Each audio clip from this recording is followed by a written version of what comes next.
ভাই আমার পোলাটা, তোমার ছেলেকে আমি বিদেশ পাঠাবো না। এই মিয়া, সমীরের পোলা, কবিরের পোলা, সব পোলার আমি পাঠাই দিলাম বিদেশে, আর তুমি এখন 10 লাখ টাকা 6 মাস আগে দিয়ে এখন ঘুরতেছো। সবাই টাকা দিয়ে দিছি, সব পোলাপান গেছে গিয়ে ইতালি, আর তুমি আমার কথা ও যেন আমার পিছনে আসে। ভাই ভাই ভাই ভাই আমি কালকের মধ্যে 20 লাখ টাকা দিয়ে দেবো ভাই, 20 লাখ টাকা দিয়ে দেবো ভাই কালকে ভিতরে ভাই। খারান খারান,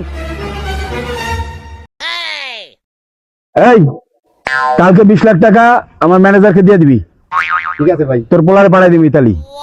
এই কালকে 20 লাখ টাকা নিয়ে ব্যাংকে জমা করে দিস। হ্যাঁ ঠিক আছে, যা পাঠাই দিবি, সব বিদেশ পাঠাই দিবি, দেশটা এক কইরে রাখবো না এই দেশে। মামা, মনির 20 লাখ টাকা দিছিল ওলার ইতালি নেওয়ার জন্য, আমি ব্যাংকে জমা করে দিছি। এই তুমি কি ব্যাংকে জমা করছো? মামা জমা করে। Very good. আরে বেটা মনির, কত লোক নিছি? এই বেটা কইছো স্যার 461 জন নিছে। 461 জন লোক আজকে ইতালিতে। আজকে আমার নামে সিন্নি পড়ে 6 মাস ধরে 10 লাখ টাকা দিয়ে রাখছো, এখন তুই 20 লাখ পুরো করলি। এখন তোর পোলারে এই ওর ফ্লাইট কবে? লাইক সামনে মাসে 26 তারিখ। ওরে দিবি স্পেশাল নৌকায়, আচ্ছা ঠিক আছে। যে নৌকার কোনো তলি থাকবে না, সরি মানে যেই নৌকার কোনো তলিতে সমস্যা থাকবে না, কথা বুঝছো? আচ্ছা ঠিক আছে, তাহলে যা অফিস থেকে যা, আমার একটু গেস্ট হইবে, বুঝছ না? ভাই দালাল গ্রুপে তো পুলিশের পক্ষ থেকে অনেক চাপ। আমি দালাল, আমি বিজনেসম্যান। আমি কত লোক পাঠাইছি, হ্যাঁ জানো সেটা? তোর খবর আছে?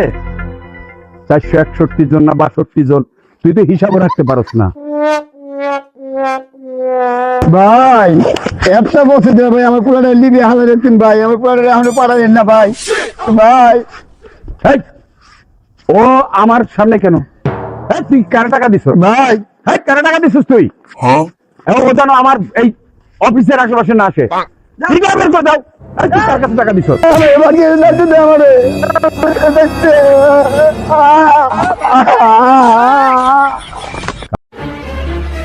দালাল, এই বাচ্চা দালাল আমার পুরাটার জীবনটা ধ্বংস করে দিছে।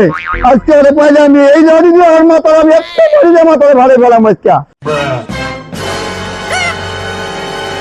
আজকে তোর বাচ্চা দালালের বাচ্চা, খারাপ দালালের বাচ্চা।